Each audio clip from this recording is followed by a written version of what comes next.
नमस्कार दोस्तों, मेरा नाम है विमल सिंह। बालाजी स्टडी अड्डा में आपका स्वागत है। यूपी टेट, सी टेट और सुपर टेट के लिए आज से हम आपको प्रश्नों की प्रैक्टिस मॉडल पेपर के माध्यम से करा रहे हैं। तो इसी मॉडल पेपर के हमने इससे पहले हिंदी के प्रश्न देखे थे। साइड में आई बटन में पिछला वाला वीडियो आपको मिल जाएगा। आज हम देखेंगे इसके मॉडल पेपर के पर्यावरण के 30 प्रश्न, जो कि आपका तीनों एग्जाम के लिए यानी कि यूपी टेट, सुपर टेट सभी के हिसाब से प्रश्न हम देखेंगे। तो सबसे पहला प्रश्न 121 से स्टार्ट होगा, 150 तक जाएगा कि आपके प्रधानाचार्य ने आपको कहा कि कक्षा 5 के विद्यार्थी हैं, उनको शैक्षिक अवलोकन यात्रा के लिए ले जाएं। अब ये जो अवलोकन यात्रा है, इसको और ज़्यादा आप सार्थक बनाने के लिए क्या अपनी योजना में शामिल कर सकते हैं? पहला ऑप्शन ये कह रहा है कि आप एक शीट तैयार करेंगे जहाँ पर आपको जाना है, वहाँ पर क्या चीज़ प्रामाणिक है, सार्थक उसका अध्ययन है, उसके लिए विद्यार्थियों के साथ भी उस यात्रा से पहले उस चीज़ को आप साझा करेंगे। दूसरा कह रहा है कि जहाँ जाना है उसके बारे में आप जानकारी प्राप्त करेंगे और बच्चों से कहेंगे लो भैया पढ़ो, तो आप क्या कहेंगे? ये ऑप्शन नहीं सही होगा। तीसरा कह रहा है आनंद के लिए भोजन, खेलों को साथ ले जाएँगे, तो ये उद्देश्यपूर्ण नहीं होगा। देखिए चीज़ अच्छी है, इंटरेस्ट भी आएगा बच्चों को, पर क्या है सार्थक आपको बनाना है अपना जो भी भ्रमण है। चौथा कह रहा है ये सुनिश्चित करना कि विद्यार्थी अनुशासित रहें और उस स्थान का शांतिपूर्वक जो है अवलोकन करें। यहाँ पर एक वर्ड यूज़ किया गया अनुशासन। अब बच्चे को आप अगर खुला नहीं छोड़ेंगे, अनुशासन में बाँध के रखेंगे, देखिए अनुशासन ज़रूरी है, पर भ्रमण पर लिए जा रहे हैं तो कहीं न कहीं उसका जो मेन उद्देश्य है कि बच्चा खुद से चीज़ों को सोच सके, प्रकृति से जुड़ सके, तो इस आधार पर डी वाला ऑप्शन भी कट जाएगा। ए वाला ऑप्शन ही सही होगा कि क्रियाकलाप जो है उनकी एक शीट तैयार करेंगे, स्तरीकृत शीट, और उस स्थान के बारे में तैयार करना और प्रामाणिक और सार्थक अध्ययन के लिए उसे विद्यार्थियों के साथ यात्रा से पहले साझा करना। 122 प्रश्न है, अस्तो माह सद्गमय कहाँ से लिया गया है? ऋग्वेद, यजुर्वेद, सामवेद, अथर्ववेद। देखिए पहला क्वेश्चन था सीटेट का, दूसरा आप देख रहे हैं ये यूपी टेट, सुपर टेट दोनों लिहाज से इंपॉर्टेंट है। ऐसा नहीं कि आ नहीं सकता आपका सीटेट में, पर सीटेट में मोस्टली क्वेश्चन थोड़े से या तो ईवीएस बेस्ड आते हैं, ईवीएस में जो आपका एनसीईआरटी बेस्ड आते हैं, या तो फिर आप देखेंगे तो थ्योरी बेस्ड ज़्यादा पूछे जाते हैं और आते भी हैं इस टाइप के भी, तो वो इक्का-दुक्का देखने को मिल जाते हैं। तो ऋग्वेद, यजुर्वेद, सामवेद, अथर्ववेद में से आंसर की बात करते हैं तो अस्तो मा सद्गमय आपका यजुर्वेद से लिया गया है। अस्तो मा सद्गमय जो है ये बृहदारण्यक, नाम ध्यान रखिएगा, बृहदारण्यक ये जो है उपनिषद का एक मंत्र है।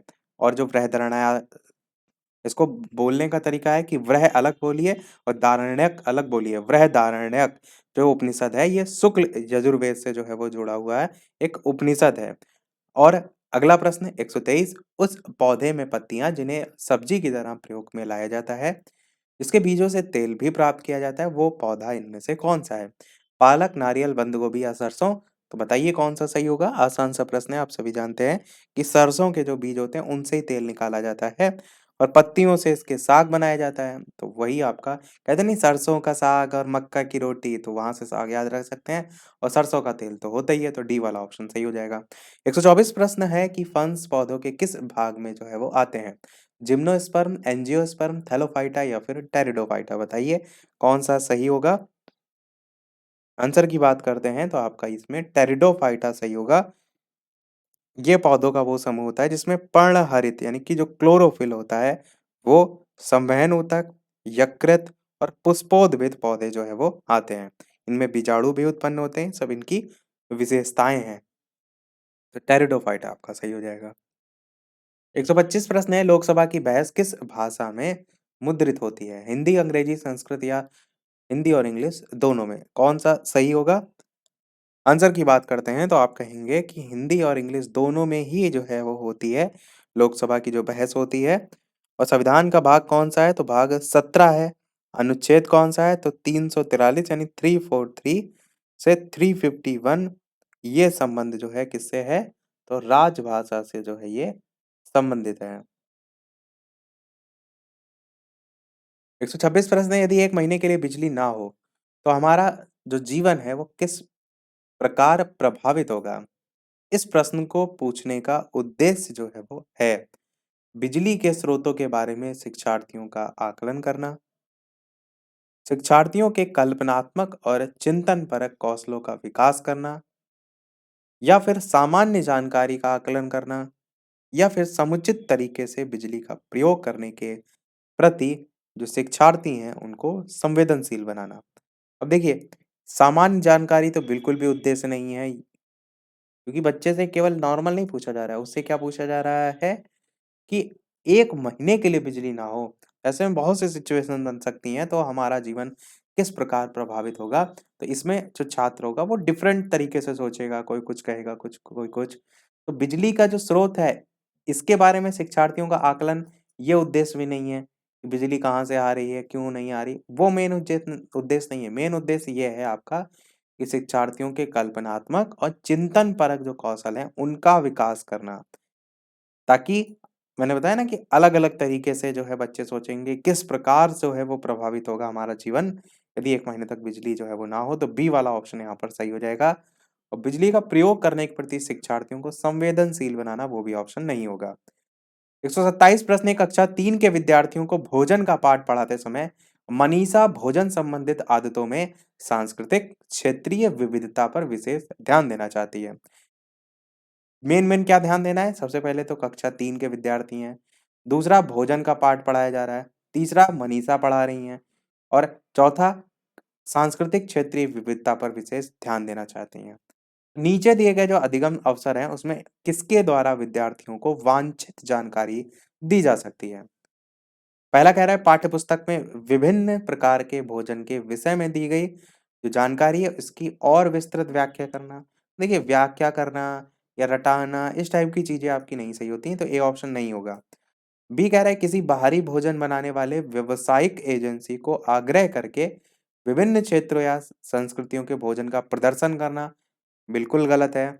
सी कह रहा है विभिन्न जो क्षेत्र हैं उनके भोजन को दर्शाने वाले चार्ट का उपयोग करना और उसकी व्याख्या करना, या फिर विभिन्न क्षेत्र और संस्कृतियों के विद्यार्थियों से उनके घरों में खाए जाने वाले भोजन मंगाकर प्रदर्शित करना और सहपाठियों से सूचनाओं का आदान प्रदान भी करना। आप देखिए डी वाला ऑप्शन कितना सही है कि आप क्या कर रहे हैं, विभिन्न क्षेत्र और संस्कृतियों के विद्यार्थी आते हैं, ऐसा तो है नहीं कि सब एक ही जगह के आते हैं, तो उनसे आप घरों से उनके भोजन मंगा रहे हैं, जिससे डिफरेंट वैरायटी आपको देखने को भी मिल जा रही है, खाने को भी मिल जा रही है और उसमें जो भी चीज़ें आपको देखने को मिली और सहपाठियों से इसके संदर्भ में सूचना का आदान-प्रदान भी हो रहा है, तो दोनों ही इसमें काम हुए जा रहे हैं। यही आपका डी वाला ऑप्शन सही होगा।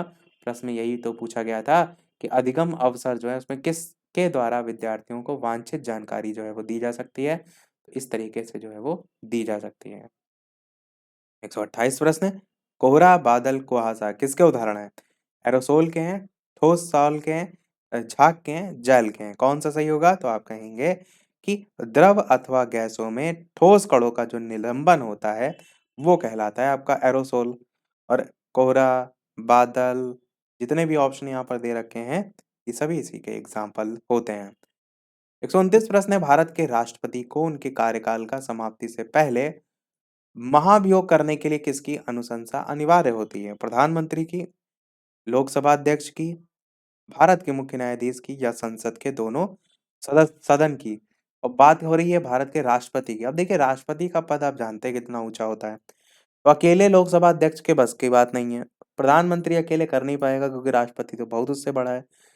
अब मुख्य न्यायाधीश जो है वो कर सकता है या संसद के दोनों सदन मिलकर कर सकते हैं। तो देखिए कोई भी चीज़ पास होनी होती है, चाहे वो कानून हो, चाहे कुछ हो, तो वो जाती है संसद के सदनों में।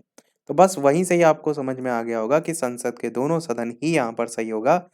भारत के राष्ट्रपति को उसकी समयावधि जो 5 साल होती है ना, उससे पहले महाभियोग के द्वारा हटाया जा सकता है और ये एक अर्ध न्यायिक प्रक्रिया होती है जिसमें अनुच्छेद एक यूज़ होता है वो है 61। इसके अनुसार संसद के किसी भी सदन में ये प्रस्ताव लाया जा सकता है और इसकी सूचना पहले देनी होती है। कितने दिन पहले? 14 दिन पहले राष्ट्रपति को दी जानी आवश्यक होती है और इस नोटिस पर सदन के 1/4 सदस्यों के हस्ताक्षर भी आवश्यक होते हैं। ऐसा नहीं कि आपका मन करा तो हम हटा देंगे अकेले, नहीं। सदन की जो टोटल क्षमता है उसका 1/4 आपका आपके पक्ष में होना ज़रूरी है। कोई भी देखिए मत पास होता है तो आप देखते हैं ना पक्ष-विपक्ष दोनों होते हैं। तो ऐसे ही है ज़रूरी कि ऐसा ना हो कि कोई अपने हित के लिए कुछ ऐसा पास करा ले। अगला देखते हैं आपका 130 प्रश्न कि पर्यावरण अध्ययन की पाठ्यपुस्तकों में कविताओं और कहानियों को शामिल करने का इनमें से कौन-सा उद्देश्य नहीं होता है? देखिए यहाँ पर नहीं लिखा हुआ है। जब भी नहीं लिखा हो प्रश्न में ज़रूर ध्यान दिया करिए क्योंकि नहीं जहाँ लिखा होता है और आपने नहीं ध्यान दिया, पूरा प्रश्न आपका गलत हो जाएगा। शिक्षार्थियों में कल्पनाशीलता और सृजनात्मकता योग्यता जो है सृजनात्मक योग्यता इसको बढ़ावा देना। तो बिल्कुल ये आपका उद्देश्य होता है किसका? कविताओं और कहानियों का। बच्चे डिफरेंट डिफरेंट तरीके से कहानियों के बारे में सोचते हैं कि और आगे क्या हो सकती है कहानी। जैसे अब चल रहा है ना कि चूहा और बिल्ली की कहानी चल रही है, तो बीच तक चली है कहानी, पर बच्चा पहले से आगे सोच रहा है कि ऐसा भी तो हो सकता है, ऐसा भी तो हो सकता है। मतलब उसकी कल्पनाशीलता और साथ ही साथ सृजनात्मक जो योग्यता है, उसको बढ़ावा मिलता है।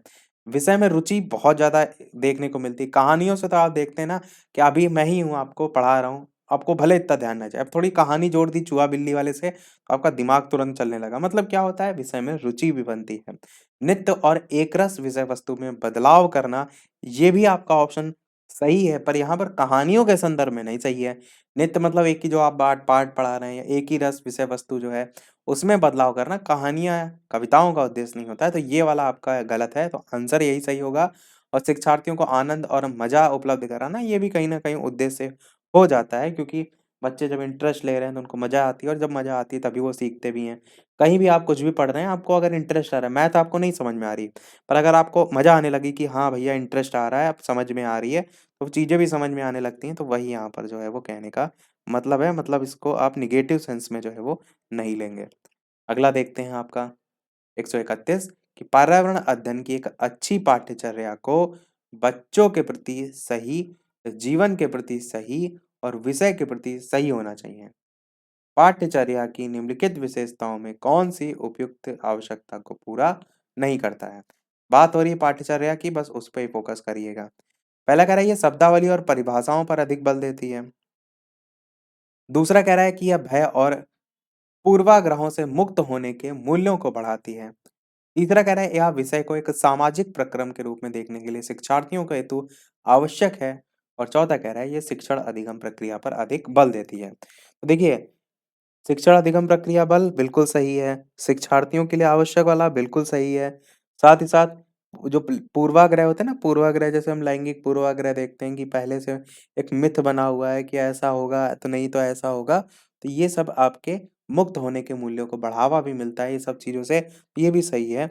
पर अगर ए वाला ऑप्शन देखें तो ये गलत है कि शब्दावली और परिभाषाओं पर ही अधिक बल देती है, ये गलत है। यानी गलत है मतलब यही आंसर जो है आपका ऑप्शन ए वाला सही हो जाएगा। 132 प्रश्न देखते हैं कि क्षेत्रफल की दृष्टि से भारत का सबसे बड़ा राज्य जो है वो कौन-सा है? महाराष्ट्र है, मध्य प्रदेश है, राजस्थान है या फिर तमिलनाडु है? तो बताइए कौन-सा सही होगा? तो क्षेत्रफल की दृष्टि से भारत विश्व का कौन से नंबर पे आता है? तो 7वें नंबर पे आता है अगर विश्व में बात करें, और पहले नंबर पर रूस का आता है। पर अगर क्षेत्रफल की दृष्टि से भारत में बात करें कौन-सा राज्य आता है, तो आपका राजस्थान आता है। ये आपको ध्यान रखना है। राजस्थान के बाद मध्य प्रदेश, फिर महाराष्ट्र, फिर उत्तर प्रदेश, ऐसे जो है क्रम आपका चलता है। अगला देखते हैं 133 प्रश्न कि पर्यावरण अध्ययन की कक्षा में संकल्पनाओं को स्पष्ट करने के लिए कविताओं और कहानी कथन का प्रयोग करना सहायता करता है।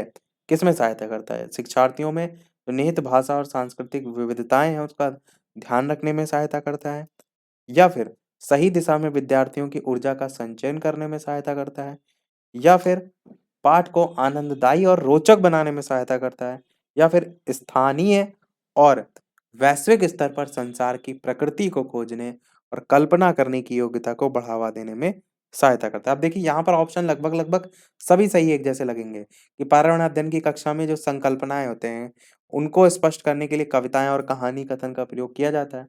तो वो हेल्प किसमें करता है? तो आप कहेंगे इन संदर्भों में आपका ऑप्शन डी वाला ज़्यादा सही होगा कि यहाँ पर एक बात तो हो रही है कल्पना की, खोजने की, क्योंकि हमने बताया भी था कि कहानियों की जब बात होती है, कविताओं की, तो कहीं न कहीं कल्पना शक्ति, सृजनात्मक इन सभी चीज़ों की ही बात होती है।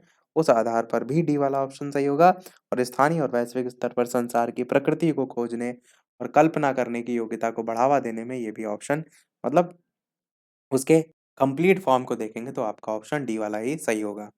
134 प्रश्न आपका कह रहा है कि एक शिक्षक पढ़ाते समय श्रव्य दृश्य सामग्रियां और शारीरिक गतिविधियों का प्रयोग करता है, क्योंकि ये प्रभावी आकलन को सुगम बनाते हैं, शिक्षार्थियों को दिशा परिवर्तन उपलब्ध कराते हैं, अधिगम वृद्धि में अधिकतम इंद्रियों का उपयोग करते हैं, या शिक्षक को आराम उपलब्ध कराते हैं। तो बताइए कौन सा सही होगा? तो आप कहेंगे इन चारों ऑप्शन में से कि सी वाला ऑप्शन सही होगा, क्योंकि अधिगम जो वृद्धि होती है ना, उसमें अधिकतम जो इंद्रियां हैं उनका उपयोग जो है वो करते हैं। यही आपका सही होगा। और जो भी शिक्षक के द्वारा गतिविधियाँ होती हैं, वो बाल केंद्रित जो शिक्षा है उसकी अवधारणा पर भी बेस्ड होती हैं। साथ ही साथ गतिविधियाँ जो होती हैं वो शिक्षार्थियों में जो पर्यावरण अध्ययन के प्रति इंटरेस्ट उनका जगे उसके संदर्भ में भी होती हैं। तो ये शारीरिक गतिविधियों का प्रयोग, श्रव्य सामग्रियों का प्रयोग, ये सारी चीज़ें इसमें आ जाएँगी। अधिगम वृत्ति में अधिकतम इंद्रियों का उपयोग जो है वो करते हैं। 135 प्रश्न है, प्राथमिक स्तर जो है उस पर बच्चे का आकलन करने का सबसे बढ़िया तरीका कौन-सा होता है? पोर्टफोलियो, आवधिक परीक्षाओं, गृह कार्य या फिर योगात्मक कार्य? देखिए ये क्वेश्चन आता है एक ना एक पोर्टफोलियो से, पोर्टफोलियो ही आपका सही होगा। प्राथमिक लेवल की जब बात होगी, तो बच्चों के जब आकलन की बात होगी, तो आपको पोर्टफोलियो के साथ ही जाना है, सर्वाधिक उपयुक्त होता है। जैसे पोर्टफोलियो आप देखते हैं, एक शेयर मार्केट में पोर्टफोलियो होता है। जो भी कुछ आप खरीदते हैं, कोई भी शेयर बेचते हैं या कुछ भी करते हैं, अपना पूरा जो विवरण रहता है, उसे कहते हैं पोर्टफोलियो शेयर मार्केट में। सेम वही चीज़ यहाँ होती है, प्राथमिक लेवल पर जब बच्चों के आप पूरे विवरण की बात करते हैं, तो उसी के संदर्भ में पोर्टफोलियो का यूज़ किया जाता है। इस माध्यम से बच्चों का आकलन योजनाबद्ध, पारदर्शी होता है, ये सभी इसकी विशेषताओं के तौर पर भी आप याद रख सकते हैं। अगला देखते हैं। उत्तर प्रदेश जो है, उसमें स्थित अयोध्या जो है नगर किस नदी के किनारे स्थित है?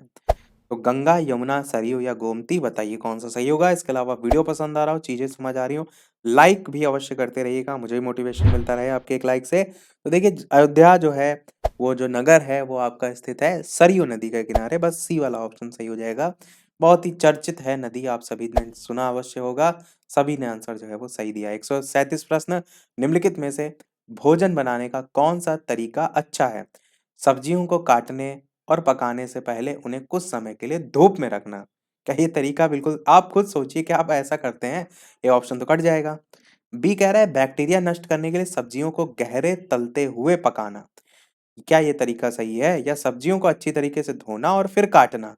या फिर सब्जियों को काटना और तब उन्हें चलते पानी में धोना? अब देखिए यहाँ पर जो बात की जा रही है ना सब्जियों को गहरे तलते हुए पकाना, ऑयली तो वैसे भी नुकसान करता है, यहाँ से ऑप्शन काट सकते हैं। फिर क्या लिखा है कि सब्जियों को काटना और तब उन्हें चलते पानी में धोना। तो सब्जियाँ जो होती हैं, बहुत सी ऐसी होती हैं जिसके अंदर पौष्टिक तत्व होते हैं। काटने के बाद धुलने से उनकी पौष्टिकता जो है समाप्त हो जाती है। तो ये उल्टा-उल्टा काम नहीं किया जाता है। सब्जियों को काटे नहीं पहले जाता है, ये वाला ऑप्शन कटेगा। पहले सब्जियों को अच्छे तरीके से धोएँगे, फिर जो है वो काटेंगे। सी वाला ऑप्शन सही होगा। अगला है केंद्र द्वारा किस नदी को राष्ट्रीय नदी घोषित किया गया है? गंगा, गोदावरी, कृष्णा, नर्मदा? बताइए कौन-सा सही होगा? आंसर की बात करते हैं तो आपका ए वाला ऑप्शन गंगा नदी जो है यहाँ पर सही होगा। तो गंगा नदी को ही राष्ट्रीय नदी घोषित किया गया है। ए वाला ऑप्शन यहाँ पर सही हो जाएगा। 139 प्रश्न है, पर्यावरण अध्ययन की कक्षा में अवधारणाओं को स्पष्ट करने के लिए कविताओं और कहानी कथन का प्रयोग करना पाठ को आनंददायक और रोचक बनाने में मदद करता है? तो आप कहेंगे बिल्कुल करता है। स्थानीय और विश्व स्तर पर संसार की प्रकृति को खोजने और कल्पना करने की योग्यता का विकास करने में मदद करता है? आप कहेंगे बिल्कुल करता है। बच्चों में विद्यमान भाषिक और सांस्कृतिक विविधता को ध्यान में रखता है? तो आप कहेंगे कि उतना नहीं, क्योंकि जब बात हो रही है किसकी? पर्यावरण अध्ययन की, उसमें अवधारणाओं को स्पष्ट करना है और कविता कहानियों से भाषिक और सांस्कृतिक विविधता नहीं आएगी, तो सी वाला ऑप्शन तो वैसे कट जाएगा। डी वाला कह रहा है उचित दिशा में बच्चों की ऊर्जा भी संकेंद्रित नहीं होती, ये भी ऑप्शन कट जाएगा। अब ए और बी में आपको बताना है, इन दोनों में से कौन-सा बेहतर ऑप्शन जो है वो हो सकता है। या तो आप पाठ को आनंददायक बनाएँ, रोचक बनाएँ, या फिर स्थानीय यानी जहाँ वो रह रहा है और विश्व स्तर दोनों पर ही संसार की प्रकृति को खोजने के लिए, मतलब नए-नए जगह जाते हैं ना, जैसे आपने चीज़ें पढ़ी, फिर दूसरी जगह गए, वहाँ कुछ और देखा, वहाँ से कुछ सीखा और साथ ही साथ कल्पना करने की योग्यता का विकास करने में मदद करता है। तो ये वर्ड आपको मैंने बताया ना, कविताओं, कहानियों में बार-बार आ रहा है, खोजना, कल्पना करना, उससे जोड़कर आपको समझ में आ गया होगा कि बी वाला ऑप्शन ही ज़्यादा बेहतर होगा। बस यही आपका ऑप्शन सही हो जाएगा। पाठ को आनंददायक और रोचक बनाना बिल्कुल सही है, कविताओं और कहानियों के माध्यम से, पर आपको इन दोनों ऑप्शन में भी बेहतर कौन-सा है, वो छाँटना होता है प्रश्न के अनुसार। 140 प्रश्न है कि बच्चों को विभिन्न प्रकार के ईंधन से परिचित कराने के लिए शिक्षक चार्ट पर ईंधन के चित्र प्रदर्शित कर सकता है, बच्चों से विभिन्न प्रकार के ईंधनों की सूची बनाने के लिए कह सकता है, या फिर कक्षा में कुछ ईंधन के नमूने दिखा सकता है, या एक लघु फ़िल्म दिखाने के साथ खाना पकाने के लिए इस्तेमाल होने वाले संभावित ईंधन के प्रकारों पर बच्चों के साथ चर्चा कर सकता है। तो बताइए बच्चों के विभिन्न प्रकार के जो ईंधन है उनसे परिचित कराने के लिए शिक्षक इनमें से क्या करेगा? तो आप कहेंगे देखिए ईंधन पर चित्र बनाने से तो कुछ होने वाला नहीं है। विभिन्न प्रकार के ईंधन की सूची बनाने से तो कुछ होने वाला नहीं है। कक्षा में कुछ ईंधन के नमूने जो है वो दिखाने से डेफ़िनेटली कुछ ना कुछ हो सकता है क्योंकि यही कह रहा है ईंधन से परिचित कराना है। और डी कह रहा है एक लघु फ़िल्म दिखा दिया जाए इसमें खाना पकाने के लिए इस्तेमाल होने वाले संभावित ईंधन के प्रकारों पर बच्चों के साथ चर्चा कर लें। देखिए बच्चों के साथ चर्चा से तो कुछ नहीं होगा, पर जो इसकी पहली लाइन लिखी हुई है ये कहीं न कहीं अच्छी है, जो कि आपसे कहा जा रहा है कि एक लघु फ़िल्म दिखा दी जाए क्योंकि श्रव्य दृश्य सामग्री का उपयोग करना बिल्कुल आपका सही होता है, पर चर्चा जो आखिरी में जोड़ दिया गया है, वो उतना सही नहीं है। तो इससे अच्छा हम डी वाले ऑप्शन से बेहतर जा सकते हैं, सी वाले ऑप्शन के साथ कि कक्षा में क्या करें आप साक्षात उनको कुछ ईंधन के नमूने दिखा सकते हैं, जिससे बेहतर तरीके से बच्चे जो हैं वो सीख जाएँगे। और वैसे ऑप्शन में से डी वाला ज़्यादा बेहतर क्योंकि ईंधन के नमूने दिखाने से उसका उपयोग नहीं बच्चे सीखेंगे। देखिए चर्चा भी अच्छा है वैसे यहाँ पर क्योंकि चर्चा से क्या होगा बच्चे किसी का कोई सवाल होगा वो पूछ लेगा। तो सी वाला ऑप्शन नहीं जा रहे हैं हम डी वाले ऑप्शन के साथ ही जा रहे हैं। इसको हटा दे रहे हैं। डी वाला ऑप्शन बेहतर होगा कि एक लघु फ़िल्म जो है वो दिखाने के साथ खाना पकाने के लिए इस्तेमाल होने वाले देखिए लघु फ़िल्म दिखाने से मैंने बताया ना कि बच्चे साक्षात उस चीज़ को देख भी लेंगे, यानी सी वाला ऑप्शन भी इसमें इंक्लूड हो जाएगा और साथ ही साथ संभावित ईंधन के जो प्रकार हैं, उस पर भी बच्चों के साथ चर्चा भी बाद में कर लेंगे जिनका कोई कुछ प्रश्न होगा, बस डी वाला ऑप्शन सही होगा। अगला देखते हैं आपका 141 प्रश्न कि पर्यावरण अध्ययन की एक कक्षा में बच्चों के व्यक्तिगत अनुभवों को महत्व देना शिक्षक को लाभ पहुँचाता है। बच्चों के विशिष्ट जो अनुभव हैं, उनको जानने में, बच्चों की भाषा और संप्रेषण जो कुशलता है, उनको सुधारने और परिमार्जित करने में, या फिर विषय को बच्चे के अनुभव संसार से जोड़ने और विमर्श व सीखने को बढ़ावा देने में, या उसकी ऊर्जा बचाने में क्योंकि बच्चे बातचीत करना पसंद करते हैं। डी वाला ऑप्शन सीधे-सीधे काट दीजिए, ये तो कतई नहीं होगा। अब बताइए इन ए, बी, सी में से कौन-सा बेहतर होगा कि पर्यावरण अध्ययन की कक्षा है, उसमें बच्चों के व्यक्तिगत अनुभवों को महत्व देना। शिक्षक को लाभ पहुँचाता है किस प्रकार से? तो आप कहेंगे कि व्यक्तिगत अनुभव को महत्व देने से शिक्षक को विषय को जो बच्चों का अनुभव है, संसार से जोड़ने में, उसको विचार-विमर्श करने में, सीखने को बढ़ावा देने में, इन सब में हेल्प करता है। तो आपका विशिष्ट अनुभव वाला ऑप्शन भी नहीं होगा, संप्रेषण कुशलता वाला सी वाला आपका सही होगा कि विषय की बच्चों के अनुभव जो संसार है, उससे जोड़ने और विमर्श व सीखने को बढ़ावा देने में। 142 प्रश्न है, प्रत्येक समुच्चय के पदों का अध्ययन कीजिए और विषम जो है यहाँ पर उसको छाँटिए। बकरी दूध, माँस, मुर्गी माँस, अंडा, गाय दूध, मक्खन, पौधा, वनस्पति, छाछ कौन-सा सही होगा? तो आप कहेंगे इन चारों ऑप्शन में से डी वाला ऑप्शन सही होगा। पौधा, वनस्पति और छाछ। तो यही आपका सही होगा।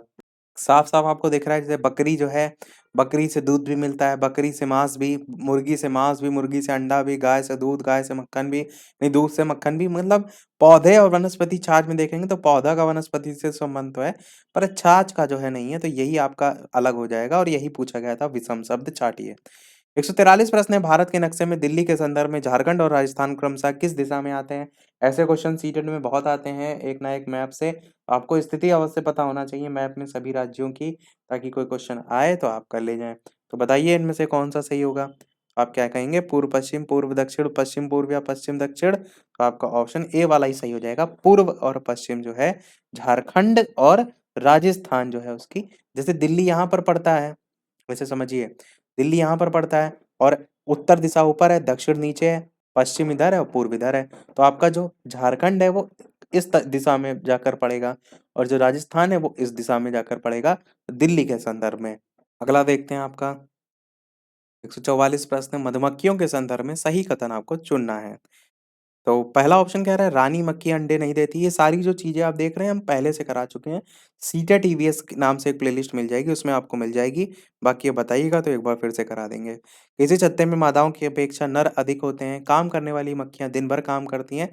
छत्ते में मुख्य कार्य नर मक्खियों द्वारा किया जाता है। आपको बताना है सही कौन-सा होगा। तो आपका यहाँ पर डी वाला सही होगा। छत्ते में मुख्य कार्य नर मक्खियों द्वारा किया जाता है। ये वाला ऑप्शन सही होगा। ये सारी चीज़ें आपके कोर्स जो सीटेट का ईवीएस सेक्शन का है, यानी कि जो एनसीईआरटी की किताब है, उन्हीं से ही पूछा जाता है। उसको एक बार आप पढ़ लेंगे, रट लेंगे, फिर उसके बाद से कोई क्वेश्चन नहीं आता है। अगला देखते हैं। अगला कह रहा है निम्नलिखित में से कौन से कार्य ग्राम सभा के कार्य हैं? पहला कह रहा है कि पंचायत के वार्षिक लेखा का परीक्षण करना। दूसरा कह रहा है सामाजिक आर्थिक विकास की योजनाओं और कार्यक्रमों की स्वीकृति देना। गरीबी उन्मूलन कार्यक्रम हेतु लाभार्थियों की पहचान करना और सामाजिक अंकेक्षण करना। तो बताइए कौन सा सही होगा? ए, बी, सी, डी, ABC या सभी?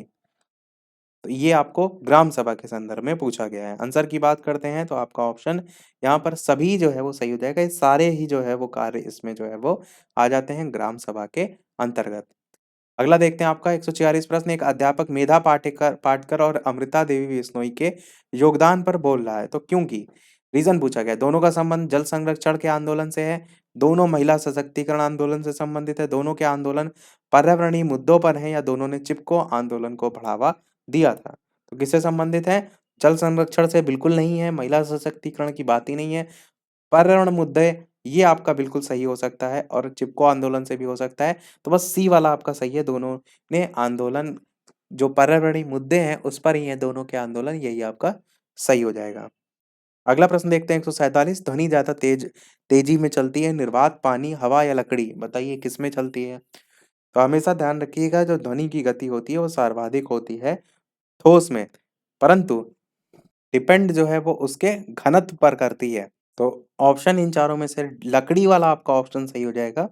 लकड़ी में जो है आपकी सर्वाधिक तेज गति से चलेगी। ठोस से भी आप इस चीज को समझ सकते हैं, याद रख सकते हैं। अगला देखते हैं 148 प्रश्न। निम्न में से किस नदी के तट पर गोरखपुर स्थित है? बताइए, अच्छा प्रश्न है। चार ऑप्शन दे रखे हैं: घाघरा, गंडक, ताप्ती या सरयू। सरयू वाला तो हमने देख लिया, अयोध्या नदी, अयोध्या जो नगर है उसके किनारे है सरयू नदी। घाघरा, गंडक, ताप्ती तीन ऑप्शन है, गोरखपुर आपको बताना है। आंसर की बात करते हैं तो गोरखपुर जो है, तो इन चारों ऑप्शन में से ताप्ती, सी वाला ऑप्शन सही होगा। ये ताप्ती नदी जो है आपकी गोरखपुर में तट पर जो है वो स्थित है। 149 प्रश्न जो है कि 11 जुलाई को मनाया जाता है विश्व स्वास्थ्य दिवस, मनाया जाता है विश्व जनसंख्या दिवस, अंतर्राष्ट्रीय महिला दिवस या विश्व जल दिवस? तो बताइए कौन सा जो है वो सही होगा। सेकंड लास्ट प्रश्न है। विश्व जल दिवस तो आप जानते हैं, काफी बार मैंने बताया, तो वो ऑप्शन कट जाएगा। इन तीनों में से बताइए कौन सा सही होगा। आंसर की बात करते हैं इन चार ऑप्शन में से, यानी तीन ऑप्शन में से, तो आपका विश्व जनसंख्या दिवस मनाया जाता है 11 जुलाई को। बस बी वाला ऑप्शन यहाँ पर सही हो जाएगा। अगला और इस वीडियो का लास्ट प्रश्न देखते हैं। इसके अलावा वीडियो अभी तक आपने लाइक ना किया हो, सभी लोग वीडियो को लाइक भी करते रहिएगा। चैनल पर नए हो सब्सक्राइब करके जुड़ जाइएगा, और टेलीग्राम चैनल से अभी तक ना जुड़े हो, लिंक आपको डिस्क्रिप्शन में मिल जाएगी। बालाजी स्टडी अड्डा सर्च करके भी जुड़ सकते हैं। इसके बाद एक प्रश्न हम आपसे भी पूछेंगे, जैसे कि सभी वीडियो में हम आपसे एक ना एक प्रश्न पूछते हैं। तो प्रश्न आपका है कि 1992 में पर्यावरण सुरक्षा से संबंधित पहला पृथ्वी सम्मेलन किस शहर में हुआ था? Copenhagen, Rio de Janeiro, Washington या स्टॉकहोम? बताइए कौन सा इनमें से सही होगा। आंसर की बात करते हैं तो आपका ऑप्शन बी वाला ही रियो डी जेनेरियो सही होगा। तो रियो डी जेनेरियो जो है इसी में ही 1992 में पहला पृथ्वी सम्मेलन जो है वो हुआ था। सभी प्रश्न हुए हमारे समाप्त। एक प्रश्न आपके लिए भी, जैसे कि सभी वीडियो में हम आपसे एक ना एक प्रश्न पूछते हैं। तो इस वीडियो का आपके लिए प्रश्न है जिसका आंसर वीडियो के मेन कमेंट में आपको बताना है टाइप करके कि यमुना एक्सप्रेसवे किनके जो है वो बीच है? ए ऑप्शन है Noida Greater Noida, B option है Agra Greater Noida, C option है आगरा लखनऊ, और डी ऑप्शन है आगरा इलाहाबाद। तो इन चारों में से कौन सा सही होगा? अपना आंसर वीडियो के मेन कमेंट में टाइप करके बताइएगा। लाइव टाइमिंग दो है, दोपहर के 3 बजे, शाम के 8 बजे। तो लाइव आकर भी वीडियो आप देख सकते हैं, प्रश्नों की प्रैक्टिस कर सकते हैं। तो आज के वीडियो में इतना ही रखते हैं। मिलते हैं अगले वीडियो में कुछ नए प्रश्नों के साथ, नए टॉपिक के साथ। तब तक के लिए नमस्कार, जय हिंद।